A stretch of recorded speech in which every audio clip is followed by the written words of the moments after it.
Ahora sí, vámonos con nuestra clase de hoy.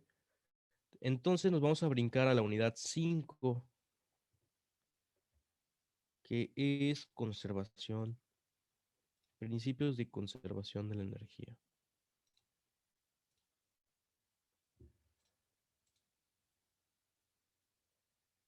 Perdón, principios de conservación. Ahorita vamos a ver de qué. Bien, el alumno conocerá los conceptos relacionados con la conservación del movimiento lineal y angular. Profe, perdón, creo que no se ve nada. O al menos yo no veo nada. No, profe, se está en negro la pantalla. Ajá. Ahí está. Ya. Perfecto. Bien, ahora sí. Ok, regresando a la segunda ley de Newton, recuerdan que vimos que fuerza es igual a masa por aceleración. Si a esta ecuación, solo porque yo quiero, le hago una diferencial respecto al tiempo, ¿sí? Recuerden que la aceleración es el cambio de velocidad con respecto al tiempo. Bien. Entonces, si yo derivo esta ecuación, voy a llegar a otro término que se llama cantidad de movimiento o movimiento lineal y se va a poder abreviar con la letra P minúscula. ¿Sí? La cantidad de movimiento está definida por la masa por la velocidad. Solo que tenemos el mismo tema que con la fuerza. Como la velocidad es vectorial, la cantidad de movimiento también es vectorial. Es decir que si yo sumo la cantidad de movimiento 1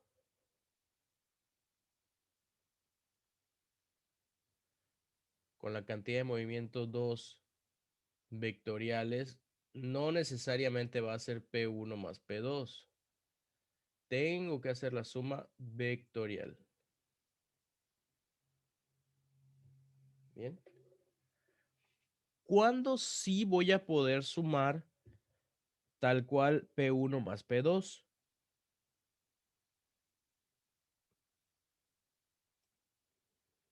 Profe, perdón. La suma vectorial es la que había subido en un video, ¿no? En YouTube. No, ese es el Por un producto ejemplo. punto.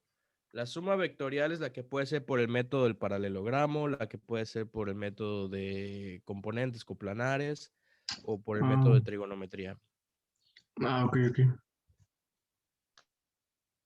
Ese es el producto punto, el del video.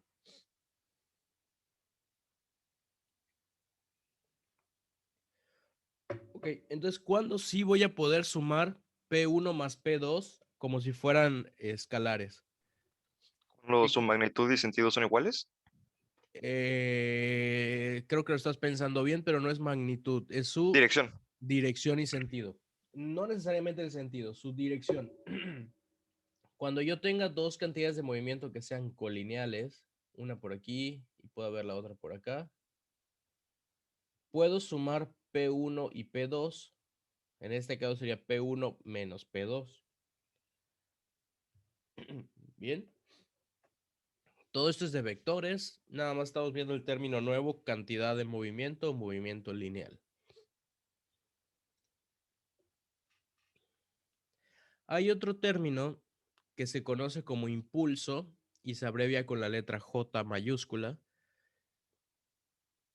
Y lo vamos a definir como el producto de la fuerza neta y el intervalo de tiempo. Es decir, es el equivalente a una especie de aceleración, pero para la cantidad de movimiento, movimiento lineal. ¿Cuánto va a cambiar esa cantidad de movimiento en un determinado tiempo? Mientras copian las ecuaciones, voy por una pastilla, me duele mucho la garganta.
Listo.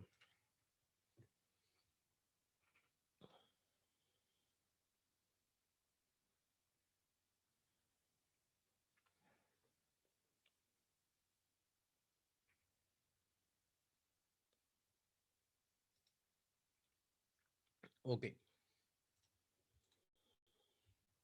Bien.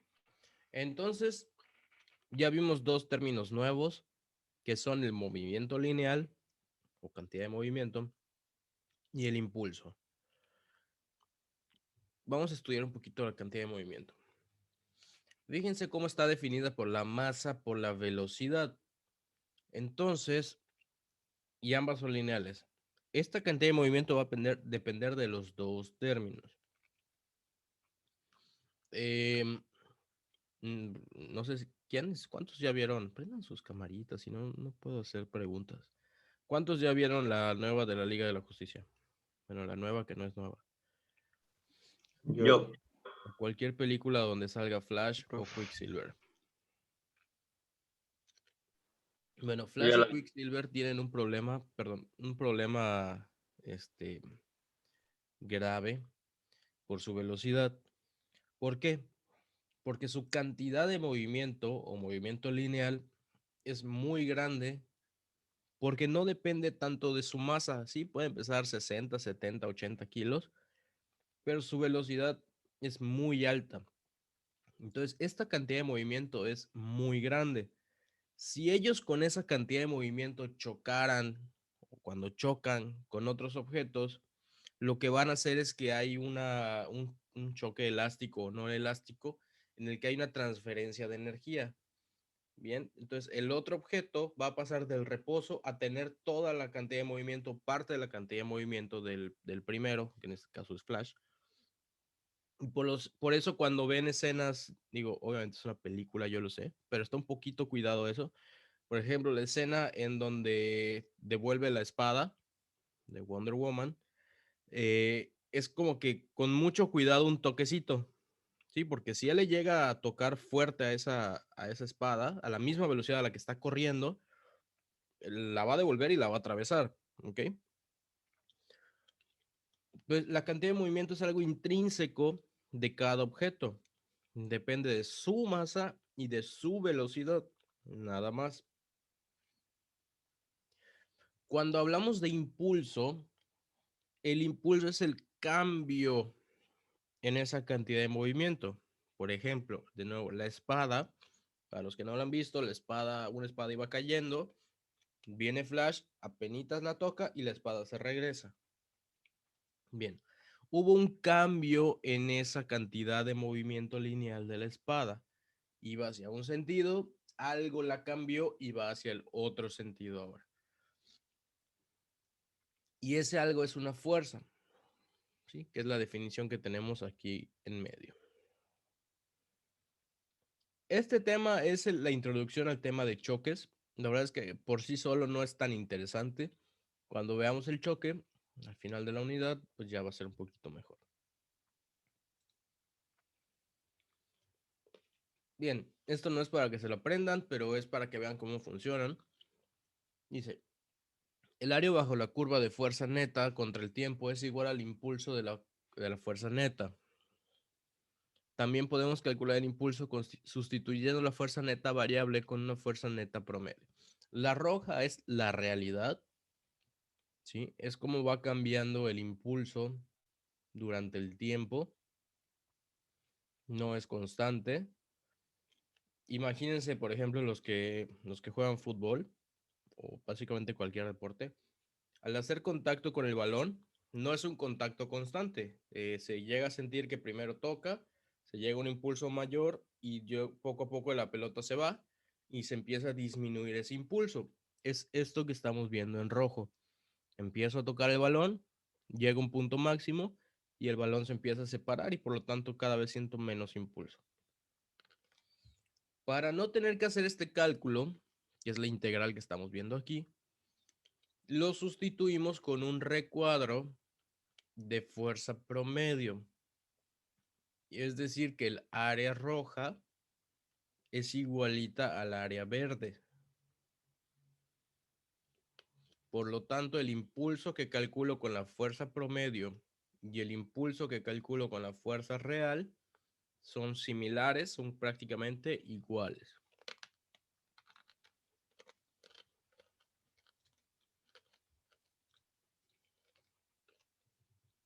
Ok.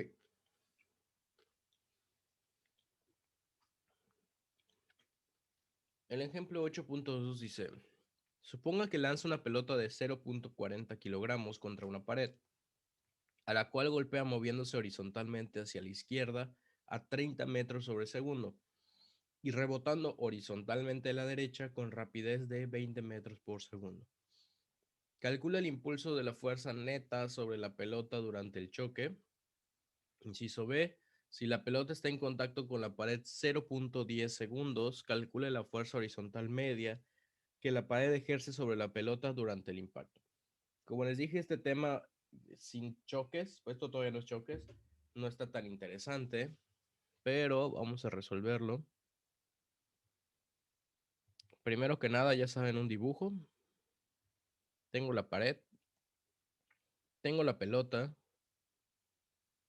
que llega a la pared hacia la izquierda con una velocidad de 30 horizontalmente por completo y luego rebota hacia la derecha otra vez horizontalmente, pero ya con una velocidad de 20.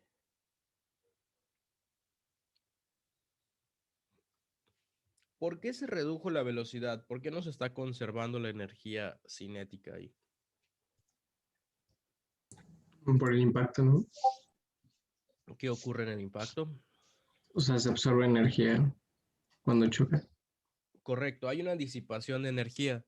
Cuando choque, la pelota se va a deformar, se va a calentar un poco, va a haber fricción. En teoría, la pared igual se va a deformar un poquito y va a regresar a su forma. Entonces, el caso es que se pierde energía.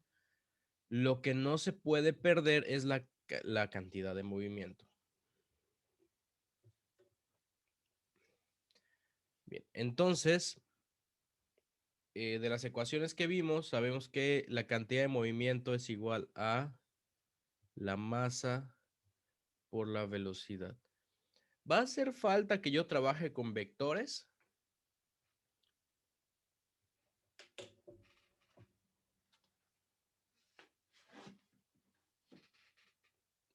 ¿O puedo trabajar con escalares?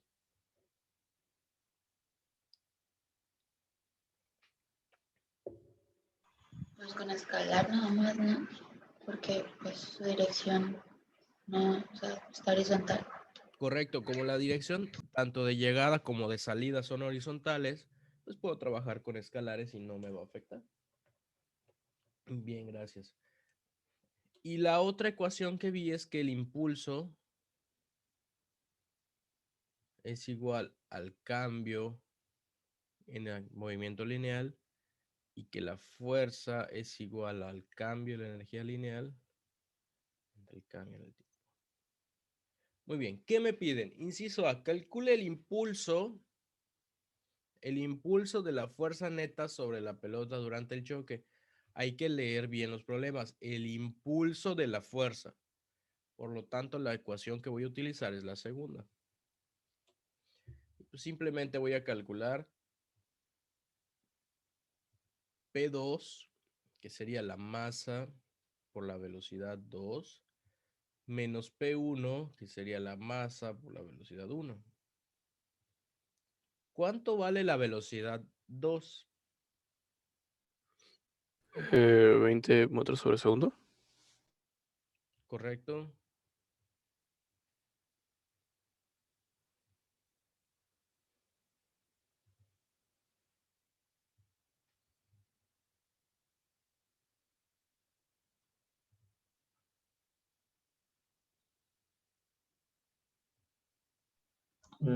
Eso me da 8. Todavía. Menos, ¿cuánto vale la velocidad 1? 30. 30. Pero ¿qué pasa con el 30? ¿Hacia dónde es su dirección? Ah, es negativo, ¿no? Va a ser negativa porque va hacia la izquierda. Recuerden que son vectores. Bien. Y entonces el impulso va a estar dado por 0.4 por 2 son 0.8 y perdón, es 20. Son 8 y menos 0.4 por menos 30 van a ser más 12. Entonces va a ser 8 más 12 igual a 20. ¿Y cuál es la unidad de la cantidad de movimiento? Va a ser kilogramos por metro sobre segundo.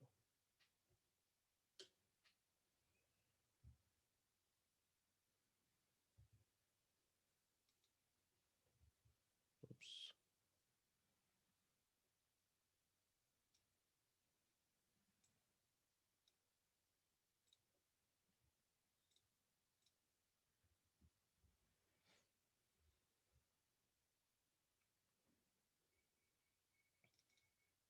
¿Sí? ¿Todo bien hasta acá?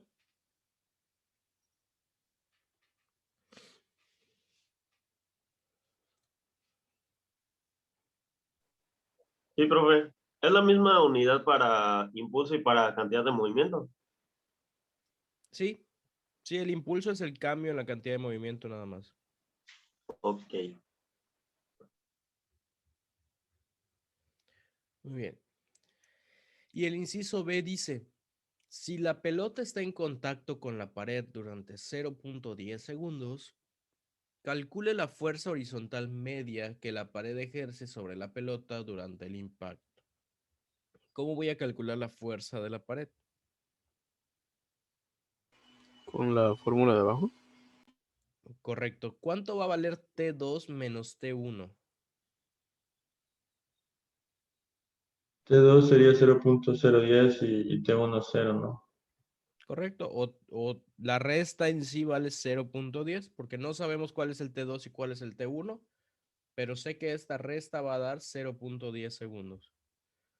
Muy bien. Y P2 menos P1 ya sabemos que vale 20. ¿Ok? Entonces, ¿cuánto va a valer la fuerza de la pared?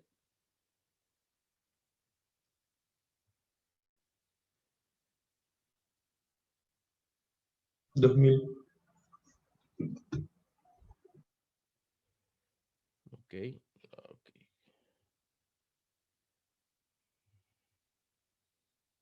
¿2000 qué? Kilogramos sobre metro sobre segundo. Serían Mm, newtons, ¿no? Porque es fuerza. Serían newtons, porque Ah, aquí ya ok. tenía kilogramos por metro sobre segundo. Sobre segundo. Recuerden que esos son segundos. Y esto me va a dar kilogramos metros sobre segundo al cuadrado, que es newtons. Bien.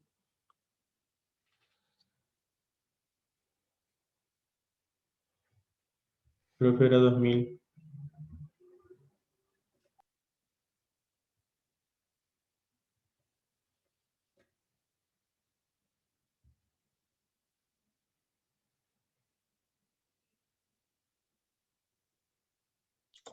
Profe, ¿podría repetir lo del tiempo? Sí, como me están diciendo que la duración del impacto es 0.10, yo no sé en qué momento inició y en qué momento terminó, pero sé que esa diferencia de tiempos me va a dar 0.10. En la vida real, ¿cómo lo haríamos? Pondríamos una cámara lenta grabando la pared y veríamos, empiezo a grabar, ¿no? Y empieza el tiempo, 1, 2, 3, 4, 5 segundos. Y cuando yo vea en el video que la pelota toca la pared, tengo que tomar ese tiempo. Lo apunto. Ese sería mi tiempo 1. Espero todo el choque, se deforma. Justo en el momento que la pelota sale de la pared, vuelvo a tomar ese tiempo. Ese sería mi tiempo 2. Y entonces hago la resta T2 menos T1. Y ese es el tiempo de duración del impacto. Bien, Ah, ok. Solo que ella te lo da, ¿no? 0. correcto. 0.01. Y supongo que sí habrá unos que nos diga el tiempo 1 y el tiempo 2. Casi no, en estos casi no, pero nada más para que tengan la referencia. Ok.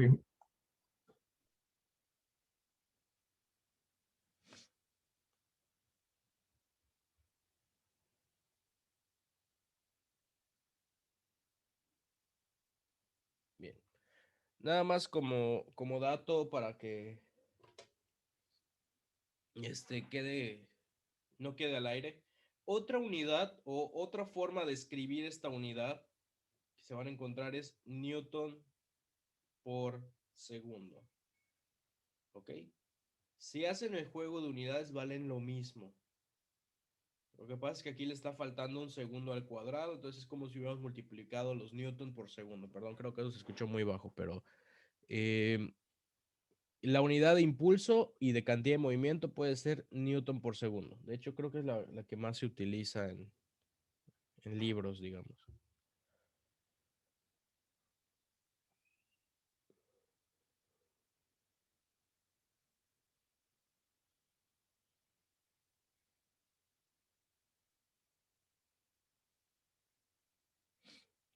Bien. ¿Alguna duda de este ejercicio? No, profe. De mi parte no, profe. Correcto. Vamos a ver uno un poquito más interesante. Este sí, de una vez les aviso que es de examen, ¿eh? Ese es solo o como parte de otro, pero casi siempre sale. Bien, un balón de soccer tiene una masa de 0.40 kilogramos e inicialmente se mueve hacia la izquierda a 20 metros por segundo, pero luego es pateado de manera que adquiere una velocidad con magnitud de 30 metros por segundo y dirección de 45 grados hacia arriba y a la derecha.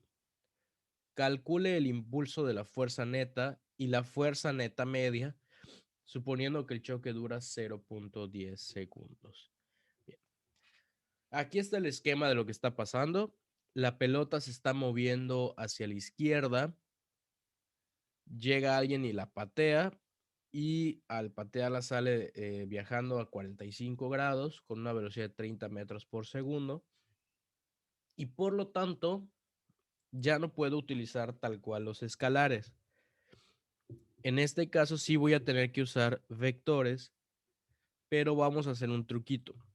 ¿Cómo le hemos hecho con las fuerzas? Cuando quiero sacar una fuerza resultante, ¿qué hago con todas las fuerzas? Se suman. ¿Pero qué les hago para poder sumarlas?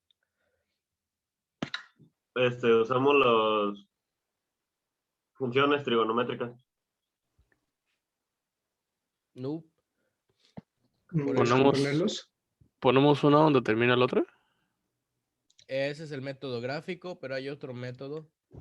Por ejemplo, cuando tengo ese F1, F2 y F3 y tengo que sumarlas, ¿con qué método las sumo normalmente? Un diagrama de cuerpo libre. Este es un diagrama de cuerpo libre, pero para sumarlas, ¿qué método uso? Sus componentes. Correcto, componentes. Entonces, parafraseando, las descompongo, ¿sí? Voy a tener una F1X, voy a tener una F1Y, no sé por qué está pasando eso. Voy a tener una F2X, una F2Y, una F3X y una F3Y. Ok, y ya que tengo las componentes, ¿qué hago? X con X, Y con Y. Ajá, se suman. Correcto, sumo todas las X y sumo todas las Y. Bien. Y si estuviera en equilibrio ese sistema, ¿cómo debería ser la sumatoria de las X y cómo debería ser la sumatoria de las Y? 0. Cada una por separado debe ser 0. Bien. Lo mismo va a pasar con la cantidad de movimiento. Yo puedo separar la cantidad de movimiento X como la masa por la velocidad de 2X. No, perdón, aquí sería solo BX. Y el impulso en X como P2X menos P1X. Y lo mismo para las Y. Va a haber una cantidad de movimiento lineal Y igual a la masa por la velocidad en Y.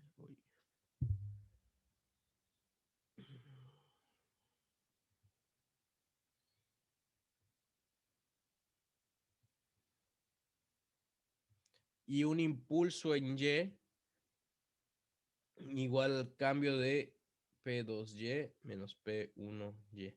Ok. ¿Y cuánto valdría entonces el impulso total?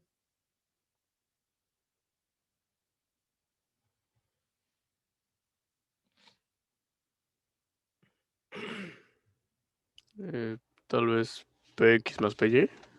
No. Vamos a relacionarlo con lo que ya conocemos. Este tema de fuerzas, aquí sí les pediría que siempre lo tengan súper fresco. Es la base de todo lo que es física, los diagramas de cuerpo libre y sumatorias. Entonces, si en vez de J's yo tuviera F's, si fuera Fx tanto y Fy tanto, ¿cómo calcularía la F resultante? La raíz por el cuadrado de x y más el cuadrado de y. Correcto. El impulso resultante en este caso va a ser igual a la Jx al cuadrado o el impulso x al cuadrado más el impulso en y al cuadrado y le saco raíz. Bien. Es lo mismo que estoy viendo aquí. El impulso va a tener una componente x, una componente y va a tener una resultante. ¿Y el ángulo cómo lo voy a calcular?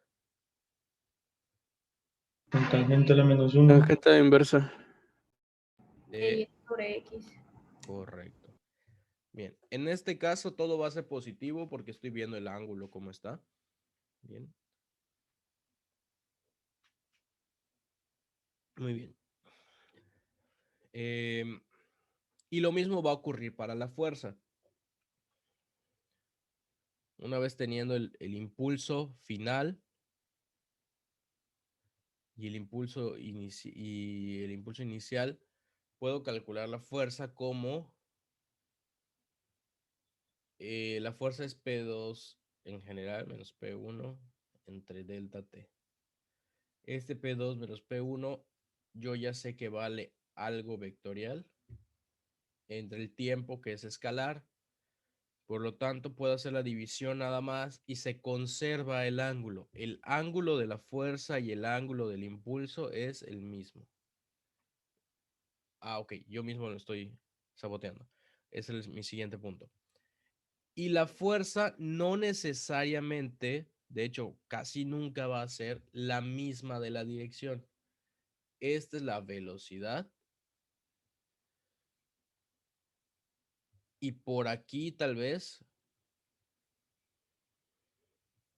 va a estar la fuerza y el impulso. Bien. Ahí. ¿Ok? El ángulo de la fuerza no es el mismo de la dirección. Bien, esto igual tiene un poco de sentido. O sea, si yo quiero patear un balón que me está viniendo de frente para que vaya completamente a la derecha, no le puedo pegar completamente a la derecha porque se va a abrir. A ver, los que han jugado fútbol, que creo que son la mayoría, o cualquier situación a la que lo puedan llevar. Ok, estoy en el área. Viene un pase.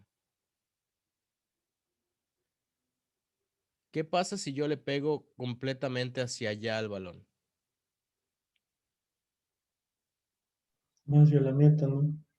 Nope, se va a ir para acá.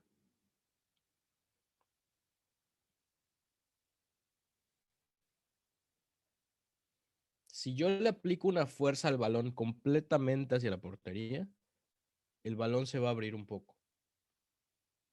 Si yo quiero que este balón vaya a la portería, lo que tengo que hacer es pegarle o ponerle la fuerza un poquito hacia allá. Y entonces eso va a hacer que la cantidad de movimiento cambie de ser horizontal en el dibujo a ser vertical. Entonces ahora sí va a ir para acá el balón. Porque ya trae un impulso, ya trae una inercia, o con el término correcto, una cantidad de movimiento. Y esa cantidad de movimiento se la tengo que quitar. Tiene que haber una fuerza que le quite la cantidad de movimiento que está yendo en el sentido horizontal, que sería una componente vertical. pero además tiene que haber otra que, perdón, sería una componente en el mismo sentido y además tiene que haber otra que le dé la dirección nueva. Y la sumatoria de esas dos fuerzas es la que le tengo que aplicar. Bien, entonces, aquí están todos los datos, ¿verdad? 20, 30, 45, 40 y el tiempo es 0.1. Profe, ¿puede regresar tantito nada más el problema para que yo le tome foto? Ok, de todas formas aquí les estoy poniendo el tiempo. Permítanme un segundito. Dios mío, el dolor de garganta no me deja ni pensar.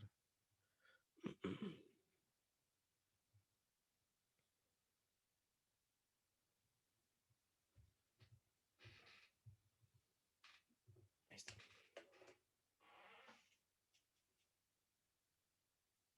Gracias.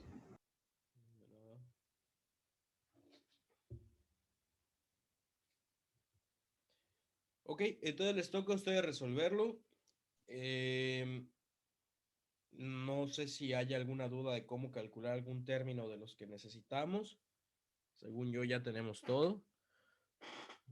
Entonces hagan el intento a ver cómo nos da. No podría volver a poner el pasado, por favor. El pasado, o sea, el anterior. ¿Este? Ah, sí, sí, sí. Es que no había terminado de copiar una cosa. Ok. Gracias. ¿Ya estuvo? Sí, ya. Besos. De nada. Bueno, aquí ya tienen todos los datos. Inténtenlo a ver cuánto les da.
Profe, tengo una pregunta.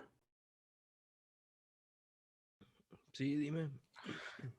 Al momento de descomponer los vectores, por ejemplo, el P1, que la velocidad es 20, Ujú. ¿lo tomo como si fuera 20 o lo pongo en negativo? Porque está yendo a la izquierda. En negativo, porque tienes un eje de referencias que de hecho ahí está dibujado, XY. Ok, Entonces, la componente X del 1 es negativo. Así es. ok, gracias, profe.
Profe, hay algo que no entiendo mucho. Sí, dime. El JX y el JY se Ujú, supone que es P2X y P1X y el otro en Y. ujú. Pero, o sea, es que eso es lo que no entiendo. Porque ya saqué PX y PY, pero según yo, o sea, no sé. Eh, ok, fíjate, la fórmula de Px es masa por velocidad de X y Py es masa por velocidad Y. Ujú. En este caso hay dos velocidades diferentes, una de entrada y una de salida. Ok, entonces a la de entrada siempre le vamos a llamar P1, que es la primera que ocurre, y P2 va a ser la de salida. Ok, entonces si quiero calcular P, vamos por partes, P1 igual a masa por velocidad 1, pues normalmente haría 0.40 Por 20, ¿no? 20, ¿no? Ujú. Pero en este caso me pide que lo haga por componentes, Bx y By. La velocidad 1, si te fijas, no tiene componente Y. Ujú. Ok, entonces si yo quiero descomponer la velocidad 1x, va a ser igual a menos 20. Si quiero descomponer la velocidad 1y, ¿cuánto va a valer? Cero. Pero 0. Entonces, tal cual así vas a calcular el P1x y el P1y.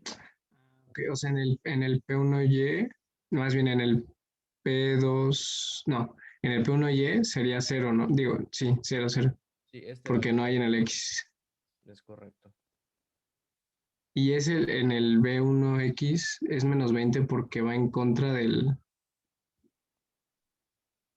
En o sea, este caso sí es por ser vectorial y porque está hacia la izquierda. Las velocidades sí son hacia la izquierda o hacia la derecha.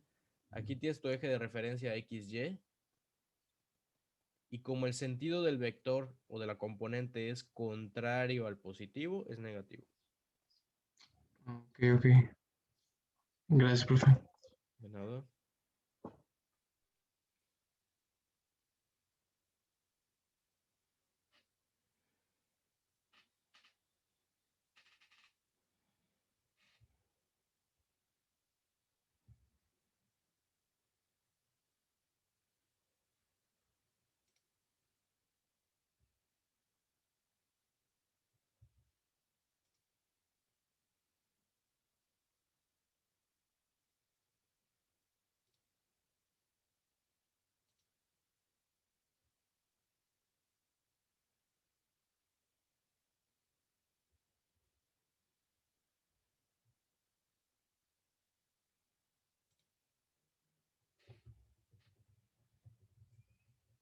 me respondieron el correo de solicitud de un módulo extra.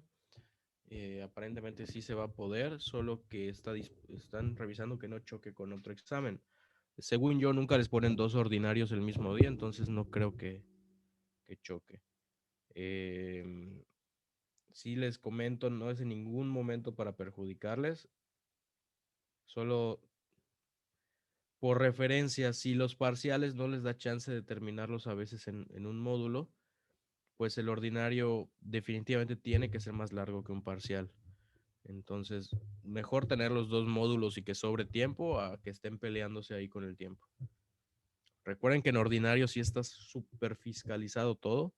O sea, en teoría puede haber alguien de calidad académica dentro de la sesión revisando qué pasa.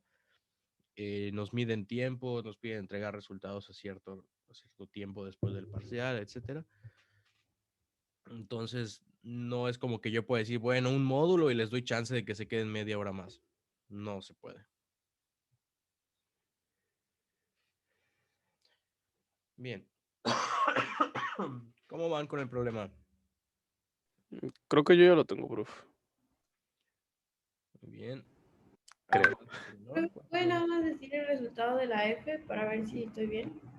Ok, la fuerza debió dar 1900 newtons, más o menos, a 27 grados.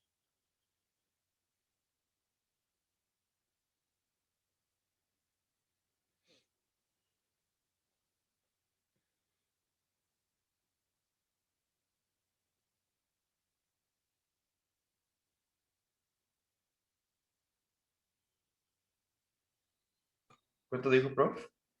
1900 newtons.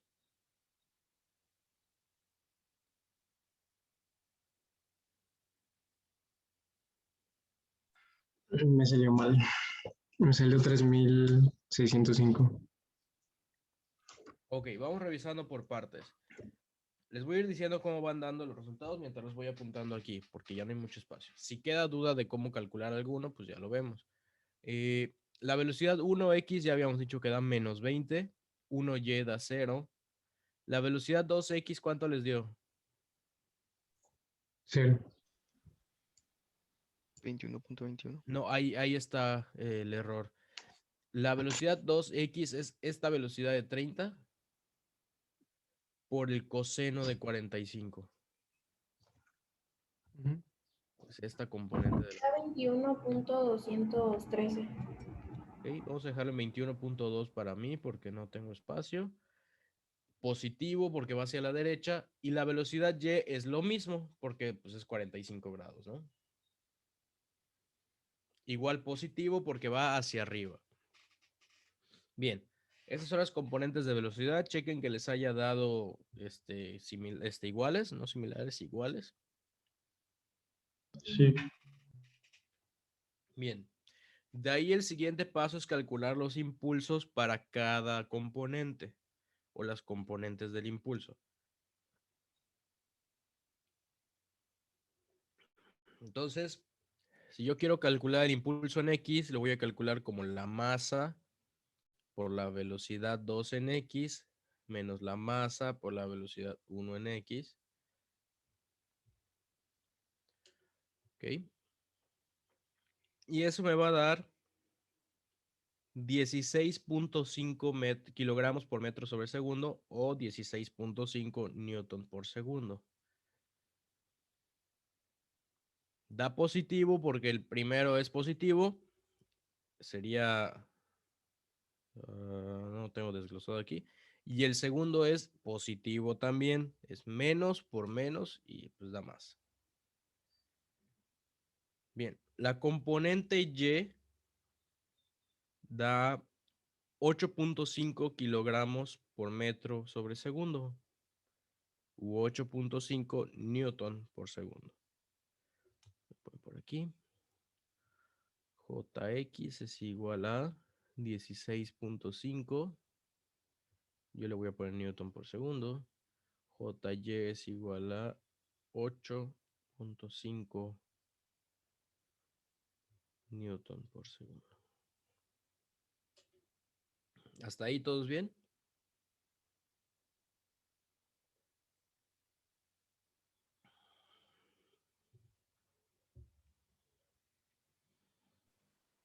Sí, profesor. Bueno, el problema pide el impulso de la fuerza y en este caso, en el ejemplo del libro no lo calculan, pero teniendo las componentes, ¿cómo calculamos el impulso? Está ahí abajo. Ah, ya vi que hace en el libro. Ok, vamos a calcularlo. ¿Cómo lo calculo? P2 menos P1 entre el tiempo, ¿no? Pero si no tengo las P2, pero sí tengo las J, ya tengo las componentes del impulso, ¿cómo calculo el impulso?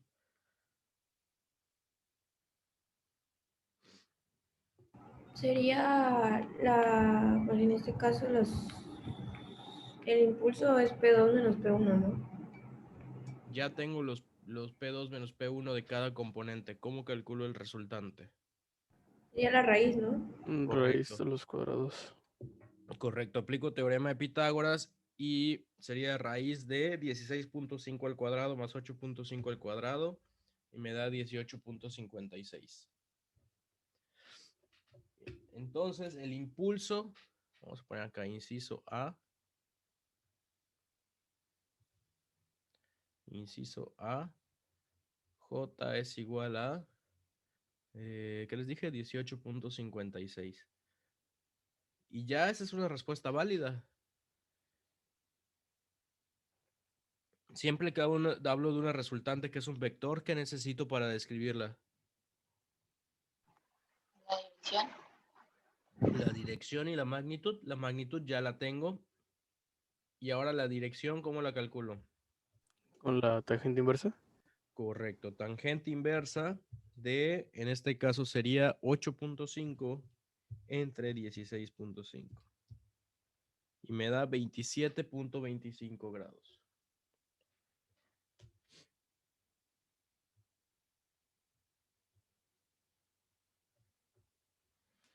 Muy bien, ese es el inciso A.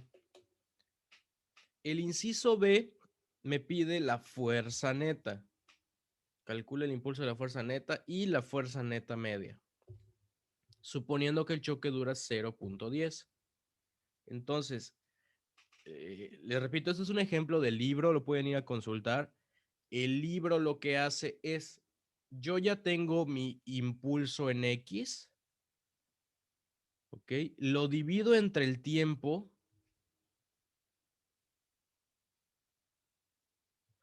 y eso me va a dar la fuerza X. Tengo mi impulso Y, lo divido entre el tiempo y me da mi fuerza Y. Y ya que tengo fuerza X y fuerza Y, ¿qué hago para tener la resultante? Raíz cuadrada. Y la sumatoria de los cuadrados de ambos, tanto de X como de Y. Ok, eso sería lo que tengo que hacer si tengo las componentes.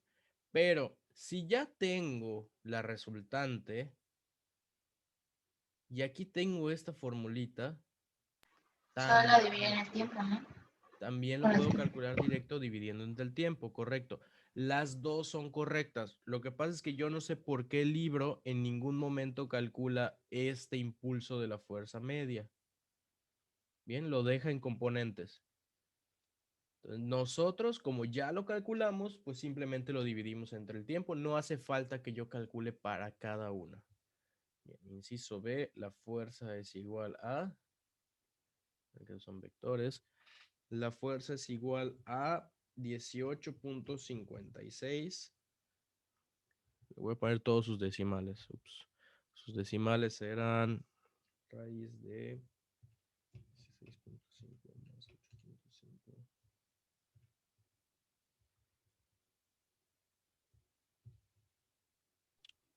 ¿Cuánto dijo que era el tiempo, prof? 0.10 segundos. Ok.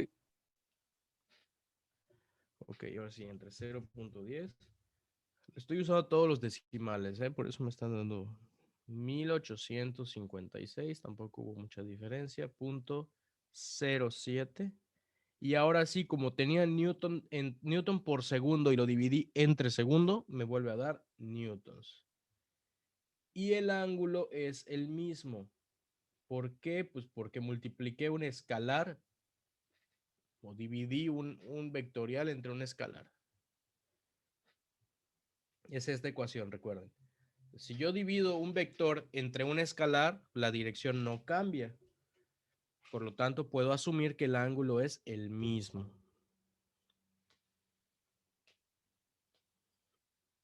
¿Ok? Fíjense cómo el ángulo de la fuerza es diferente del ángulo de la dirección. O sea, si yo estuviera diseñando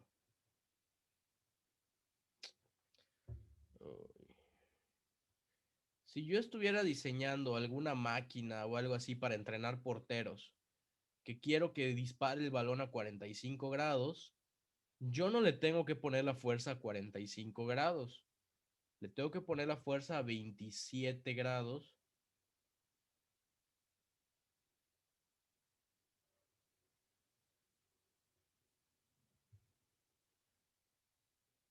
Bueno, se entiende que es otro ángulo, ¿verdad? Le tengo que poner la fuerza a 27.25 grados para que cuando el balón venga a 20 metros por segundo y yo lo golpee con esa máquina, la dirección resultante sea 45 grados con una velocidad de 30 metros por segundo.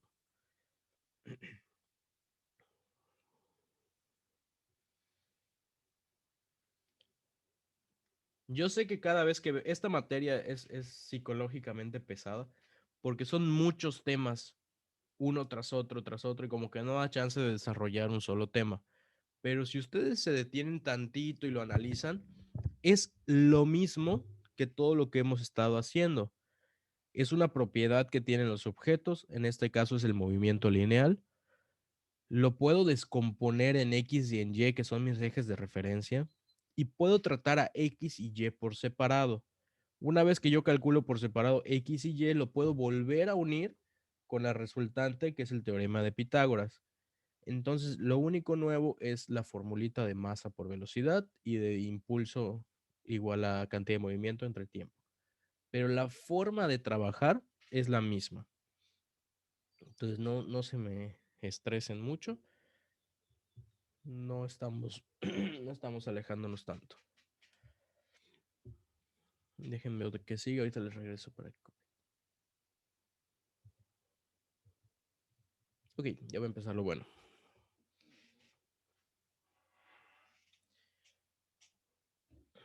Bueno, hasta ahora hemos visto todo lo relativo a un solo objeto. ¿Sí? Si se fijan, primero estudiamos la pelota, nos hablaron de una pared, pero no vimos qué le pasó a la pared. Luego vimos un balón, sabemos que alguien lo pateó, pero no tengo idea de qué le pasó al que lo pateó. Y ahora sí vamos a ver qué pasa con los dos objetos. Recuerden que la unidad se llama conservación de algo. Este es ese algo.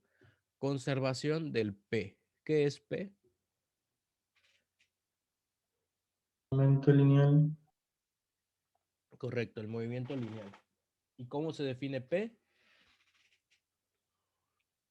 ¿Cómo se calcula? Masa por velocidad. Correcto. Entonces, cada objeto tiene su masa y su velocidad, por lo tanto, su movimiento lineal, que no es que no dependa de nadie, pero no está afectado. En un momento, en un instante, no está afectado por nadie. Es suyo y nada más. Bien, entonces, la conservación del momento lineal tiene importancia en eventos en que dos o más cuerpos interactúan. Se idealiza un sistema en que no existen fuerzas de gravedad, fricción, etc. El impulso sobre ambas partículas es el mismo, ¿sí? Como solo son esas dos partículas las que están interactuando por acción y reacción, tiene que ser el mismo impulso el que sienten ambos cuerpos, ¿sí? La forma más clásica de verlo es, bueno, eso de los astronautas está muy romántico.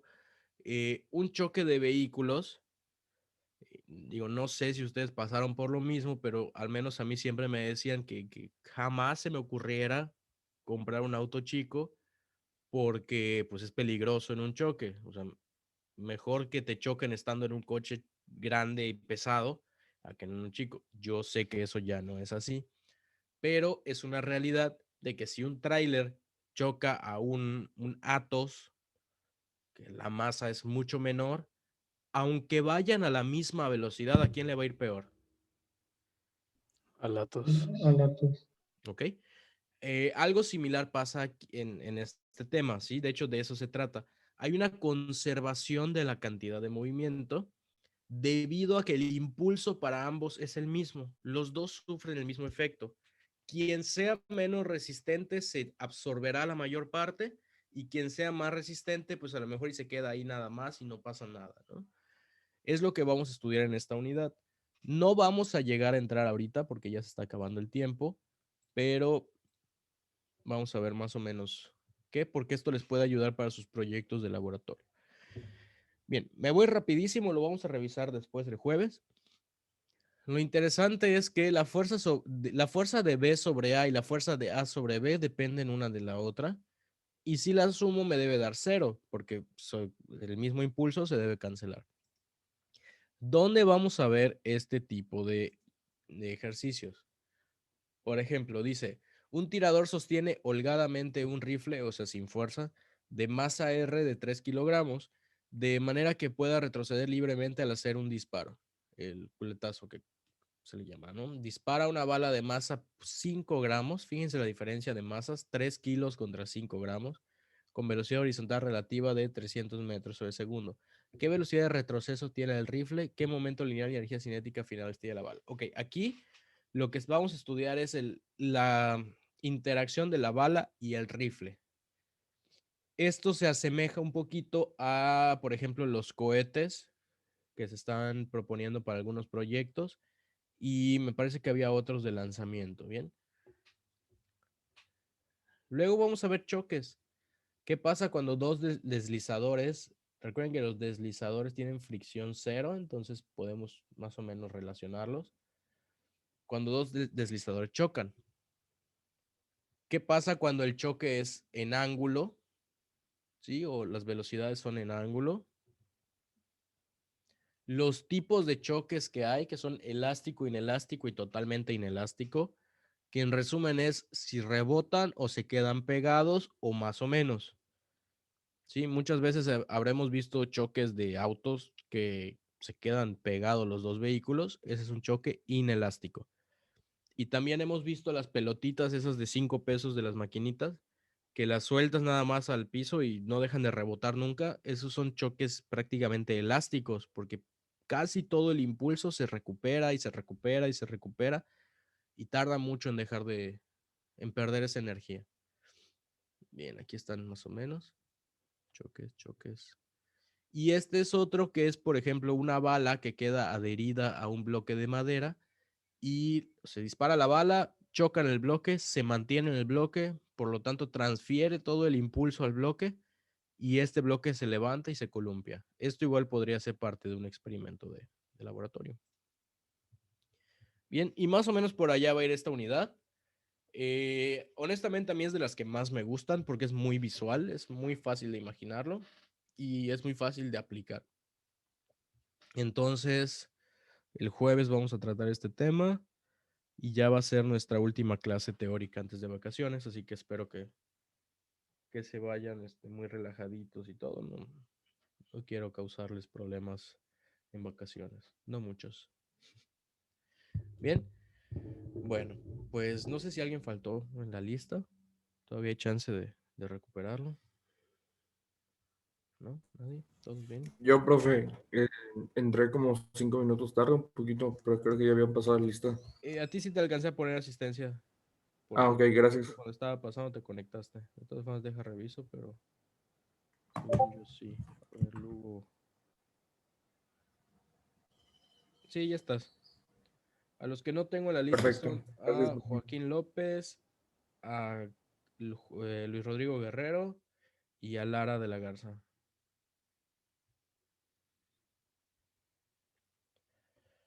Bien. Bueno, pues entonces nos vemos el jueves para ver este tema. Cuídense. Hasta luego, profe. Gracias. Hasta luego, profe. Hasta luego, Buen día. profe. Gracias. Hasta luego, profe. Buen día. Hasta luego, profe. Gracias, profe. Welcome to you challenge.